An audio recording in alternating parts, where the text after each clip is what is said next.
Last week, I introduced you to the Working Families, a union-led front group for the provincial Liberals.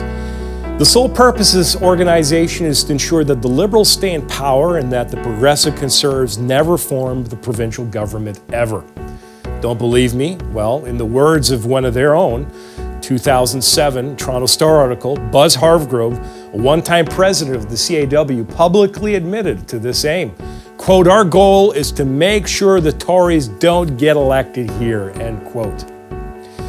Now, their reasons are rather myopic, if not purposely misleading. However, they consistently maintain that Ontario was worse off when the Tories were in power under Mike Harris and Ernie Eves. And they state, in fact, on their website, quote, "Excessive tax cuts led to a crisis in education. Strikes were keeping our kids out of school. Sick patients were left waiting endlessly for and desperately needed medical treatment. Health and safety protection was eliminated. Infrastructure went ignored and left to crumble. But the most devastating consequence of the cuts of Harris and Eves were tragic. They tainted water, killed 7 people in Walkerton.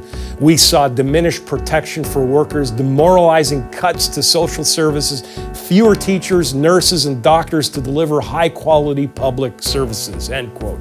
Well, to listen to that, you'd think that Ontario was a third world country. Working Families leads you to believe that under the Tories, life was a living hell. Well, then it begs the question, what is life like under their man, Dalton McGuinty?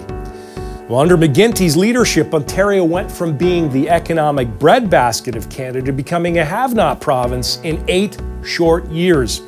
Or to place this in historic terms, and this is rather stark, get this, it took 23 premiers to accumulate $140 billion worth of debt. Under McGuinty, in his time in office, he managed to single-handedly double our debt to over $250 billion. And now under Premier Kathleen Wynne, only God knows where the debt level will go. And debt is only half the story. Here are just a few of the scandals McGuinty perpetrated, all with the blessing of Working Families. 1, the McGuinty Ontario Health Premium, the highest tax increase in Ontario's history. 2, the McGuinty eHealth scandal cost Ontarians $1 billion in government mismanagement. 3, the McGuinty slush fund scandal, $32 million to Liberal-friendly groups in the form of government grants. 4, the McGuinty tire tax, yet another blatant lie by McGuinty. He said he would not create a tire tax and then went right ahead and implemented a tire fee. Obviously, that's different than a tax. And then 5, the McGuinty tax collector scandal. Tax collectors received $45,000 in severance simply from switching their job titles from provincial tax collectors to federal tax collectors. 6, the McGuinty Caledonia scandal. Remember that part about not pitting Ontarians against Ontarians on the Working Families website? Well, McGuinty turned a blind eye to an illegal land takeover by militant natives who assaulted Ontarian citizens and stole their property. And then the McGuinty harmonized sales tax. McGuinty imposed yet another tax, this time a massive levy that was applied on almost everything, including home, heating costs, gasoline, and natural gas.